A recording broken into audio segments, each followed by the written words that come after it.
ça sert? Ça veut dire quoi ça? Pourquoi c'est comme ça? C'est où? C'est qui lui? Un jour, une question. C'est quoi la maladie? La dépression. Aujourd'hui, d'après le baromètre de Santé publique France, c'est près d'un adulte sur 6 qui a vécu un épisode dépressif au cours des 12 derniers mois en 2024. Et à ce jour, c'est plus de 3 millions de Français qui souffrent de dépression. Pour en savoir plus à ce sujet, nous allons interroger tout d'abord Madame Chex, une psychiatre au centre hospitalier Le Vinatier, et ensuite nous interrogerons Monsieur Chapelle, un chercheur à l'ENS de Lyon. Madame Chex, est-ce que vous m'entendez ? Oui, très bien, merci. Alors c'est un réel plaisir de vous recevoir. Donc pour revenir sur ce que vous disiez, le trouble dépressif, qu'on appelle d'ailleurs plus communément la dépression, c'est en fait un trouble mental fréquent qui, par contre, il est important de distinguer des changements d'humeur passagers. Donc en fait la dépression, elle va se caractériser par un mal-être intense et permanent où on va avoir donc une personne qui va avoir un sentiment de vide et de tristesse. Donc c'est souvent une personne qui a une vision pessimiste d'elle-même ainsi que du monde qui l'entoure et elle a souvent donc par conséquent une perte d'intérêt pour tout ce qui auparavant pouvait lui procurer donc du plaisir. Donc la dépression, c'est une réelle maladie psychiatrique qui a un très fort impact sur la vie donc, des personnes qui en sont atteintes. Ça a un impact déjà au niveau de leur santé psychique, mais aussi au niveau de leur santé physique.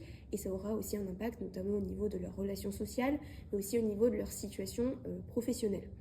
Donc c'est aussi important de souligner par rapport à la dépression que celle-ci peut mener aussi à une issue fatale si elle n'est pas bien prise en charge. Et c'est pourquoi donc, c'est un sujet qui est à prendre très au sérieux afin d'éviter le développement de cette maladie et donc son aggravation. Merci Madame Chex pour toutes ces explications. Ainsi, même si cette maladie touche majoritairement des jeunes adultes, notamment des femmes, elle concerne toutes les catégories de personnes. Il faut savoir que la dépression a des causes multifactorielles qui favorisent son développement, tels que des facteurs de génétique, des facteurs psychosociaux ou encore des facteurs de stress environnementaux. Ainsi, cela fait appel à la notion d'épigénétique. Pour approfondir cela, nous allons appeler donc Monsieur Chapelle. Attendez, je crois qu'il m'appelle.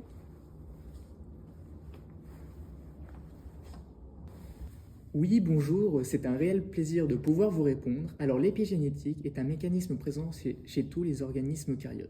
Cela correspond à l'ensemble des modifications biochimiques de l'ADN provoquées par l'environnement et le mode de vie. Celle-ci peut modifier l'expression de nos gènes sans pour autant changer la séquence d'ADN. Par exemple, lorsque nous vivons des événements traumatisants, une partie de notre ADN peut subir une méthylation ou une déméthylation.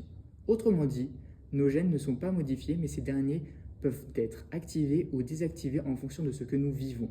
Ces modifications réversibles peuvent être bénéfiques pour les individus, mais peuvent aussi avoir un impact négatif. Ces derniers peuvent induire l'apparition de maladies telles que la dépression.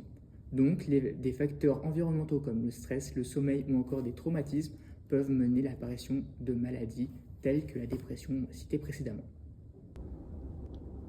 Merci donc à nos deux spécialistes d'être intervenus dans le sujet de l'épigénétique et de la dépression. Ainsi, je vous souhaite une bonne soirée et j'aurai le plaisir de vous retrouver la semaine prochaine pour un nouvel épisode. Je vous dis à bientôt. Tu te poses des questions? Nous, on y répond.